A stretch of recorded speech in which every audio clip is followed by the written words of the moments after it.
Ubisoft keeps telling on themselves. The latest is that they reported that no Star Wars Outlaws players have unlocked their own fathier, which is one of those space horses that were, I guess, originally introduced in Star Wars The Last Jedi on that Canto Bight planet during that absolutely horrendous scene that Rian Johnson decided to include in the film.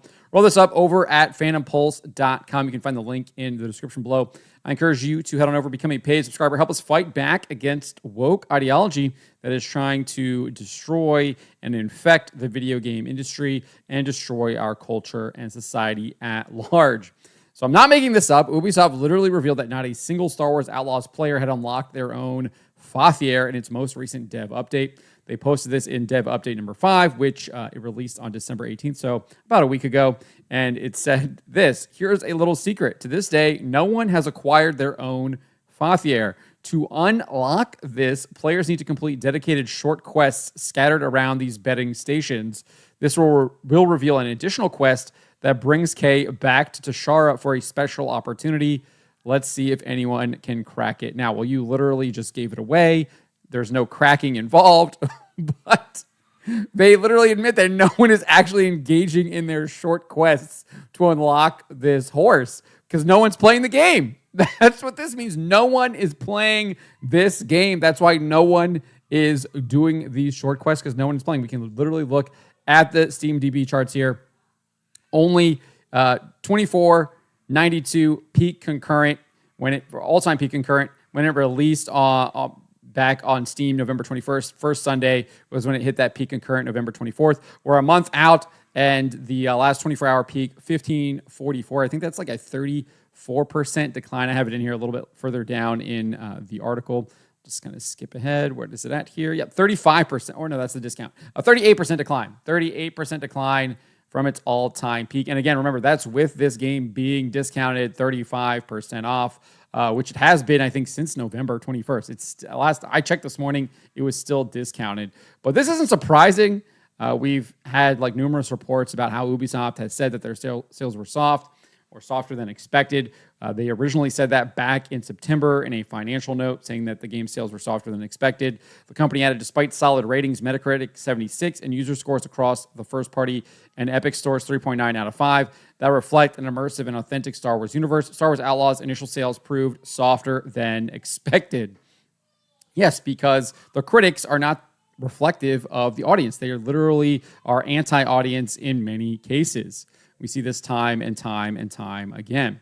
We actually just did a whole video from, I think it was Laura Fryer, I think is her name, former Gears of War executive producer, explaining why AAA is in the sad state that it is in, because they are putting their trust in these critics and they're not actually listening to real feedback, and instead they are attacking their fans, which we have seen Star Wars Outlaws do time and time again. They did that with the actress who plays Kay Vest, the main character, talking about how the game is all about feminism and is trying to push feminism, and that's why they needed the female perspective, which is just a load of crap. Gamers don't like playing female characters. There's actually a Legacy Killa tweet. Here it is, this Legacy Killa tweet that literally shows that gamers prefer playing male characters over female characters. And you can see this, 67.3% of people chose a relationship with Pan Am in Cyberpunk 2077, indicating, I think, that most of the players were playing male main characters. And then Mass Effect 3 here, players prefer male Shepard. 82% of gamers played a male Commander Shepard in the game. And then you can see here, 68% male Inquisitor over 32% female Inquisitor and Dragon Age Inquisition. And then he also, if we go back to the very first one, this is one that I always like to cite from Ubisoft itself, where they said 2/3 Alexios and 1/3 Cassandra. So it's very obvious that people do indeed play male characters, and they choose to play male characters over female characters. And they are trying to change that, right? This is clearly an agenda. That's why they made this Han Solo character a woman. This should have been a Han Solo game. They chose to make some new character, Kay Vest, and it ended up failing. And then they used the actress to lecture gamers and players on that. And they paid the price, right? They only sold about 1 million copies in the first month. We have this rumor from Grant Taylor Hill at Insider Gaming. We have secured a current sales figure from sources close to the game. At the time of writing, Star Wars Outlaws has just ticked over 1 million sales worldwide. And then in October, CEO Yves Guillemot, Ubisoft CEO, admitted that the company's first half performance fell short of our initial expectations and pointed to Star Wars Outlaws as the main culprit. The company's financial statement declared, this quarter saw the release of Star Wars Outlaws, which underperformed sales expectation. He also evaded a question in the company's earnings conference call about the state of the game's sales curve. He was asked by a BMO investor on Star Wars Outlaws, obviously off to a slower start than you guys wanted. Can you provide a little color into the sales curve there more recently? Have you guys started to see things pick up? Can you talk about any discounting you might be doing or strategies for discounting into the holiday period would be helpful? And this is what he replied. On Outlaws, what we can say is that the 3 title updates that we delivered at the same time, we've been observing substantial positive community sentiment improvement. He was saying that the game had really positive community sentiment all the way back in like July. And clearly it didn't, right? Because people weren't actually buying the game. The biggest update is still to come by November 21st, and it will come on the same day as the first big story pack and the launch for Steam. So we're putting ourselves in a position to have a must-play game that should address a mainstream audience for the busy season, also to be a long-term seller. He added, it has great quality, and the team wanted to make sure that we will remove a few frictions and then implement some gameplay mechanics that will certainly delight the players. Remember, this guy was asking about the sales curve.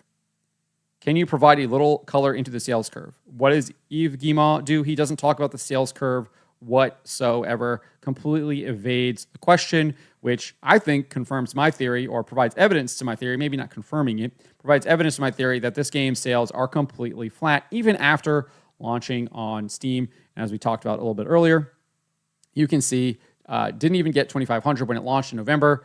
24-hour peak is at 1544. If you go and look at the PlayStation Xbox charts, it's not even on the charts anymore, and it fell off very quickly. Look at the Twitch streaming. No one is streaming this game. No one is watching people stream this game. This game is dead. It is absolutely dead. It is not a long-term sales. I doubt they will even be getting back catalog sales, which Ubisoft relies on quite a bit, selling their back catalogs, such as the first Assassin's Creed Brotherhood, Assassin's Creed 2, Assassin's Creed 4, Black Flag, etc. All of the games that made them the company that they are. That is really where they make up a huge chunk of their revenue. And they are hoping that they would have a big AAA win here. Not so much, because they embraced the DEI woke agenda that is indeed dictated a lot by Lucasfilm. So we can't just blame Ubisoft for this. Obviously, they teamed up with Lucasfilm to push this stuff too. We know Lucasfilm and the Walt Disney Company are all about this agenda.